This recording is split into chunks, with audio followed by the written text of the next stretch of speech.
So one of the ways that people realized that this was really important and have studied this is by looking at how children develop the ability to use social cues. So very simple games have been used with children where an adult will gaze to one of two locations and the child's trying to find a toy. And at about 14 months of age, children begin to be able to use gaze direction, or the angle that you're looking, to guess where a toy might be hidden.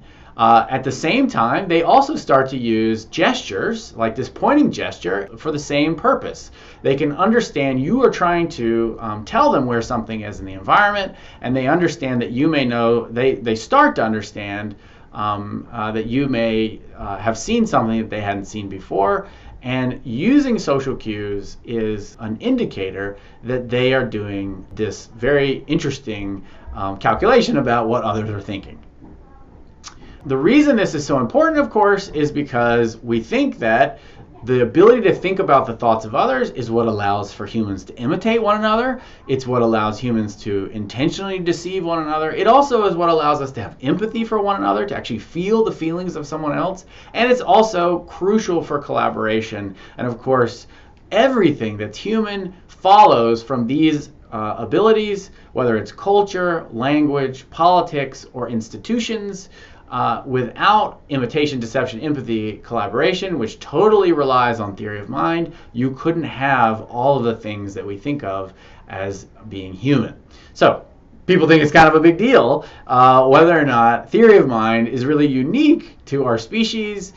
We know that it develops and we know how it develops, but is it really just something about our species or not?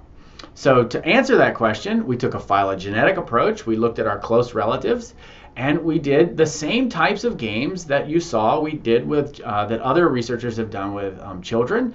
And we simply hid something in one of two locations, and then we just try to tell the animal, in this case Fifi the chimpanzee, we try to tell Fifi where the grape is. You can see on the middle of the table there's a little red object. That's a grape. It's a big deal to Fifi, just like the peanuts were to Yo-Yo, and she wants to find them. We're going to hide that in one of two locations, and then I'm just going to tell her where it is. And the question is, can she find it?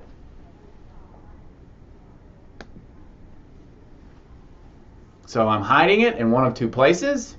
It's in the cup on the left, and now I'm going to use that block to tell her it's over there, and you see she, makes the wrong choice. Scratches her head, not happy. All right, so you might not know that that block, the first time you see it, is a cue or a social cue or a gesture trying to help you find something. But if I did that repeatedly, 2 or 3 or 10 times, you would very quickly realize that I'm trying to communicate with you, that my intention is to help you. My goal is to help you find the food. But the amazing thing was, when we played these types of cooperative communicative games with our close relatives, chimpanzees, and even bonobos, they do not solve these problems without lots and lots and lots and lots of practice. I spent weeks of my life trying to tell chimpanzees and bonobos where hidden food is, using lots of different gestures and social cues, and it's really hard. Once they finally learn to use one, if you switch to a new gesture, something like this block that they've never seen before, they completely fall back to chance and they choose 50-50. They're just guessing. They don't know that I'm trying to help them. And so one of the interpretations of this is that really humans and human infants have a unique and special ability that evolved during our species evolution that allows us to solve all sorts of problems. When we directly compared the development of a set of infant chimpanzees and a set of infant bonobos on a wide range of cognitive games, what we found was that while chimpanzees and bonobos develop in a very similar way when it comes to solving physical problems, using tools, remembering where things were hidden, all three species look really the same. But when you look at social problems, like the ones I just showed you, where you hide food and try to communicate where it is, that's where human infants really develop extremely quickly relative to other apes in our family. So that's what got people excited about the idea that theory of mind really is something different about our species, and it may even be completely unique.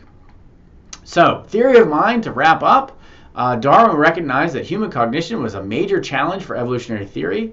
The ecological approach suggests that social problems drove the evolution of both primate and human cognition. Theory of mind allows for flexible prediction of behavior by assessing the perceptions, intentions, and knowledge of others. Humans have early emerging social cognition and understanding of communicative intentions when compared to other apes, and that may be what makes us unique. And so then overall, that's why theory of mind has been thought of to be so important, but that's going to lead us to some interesting discoveries about our best friend and open the door to finding out why dogs are so remarkable.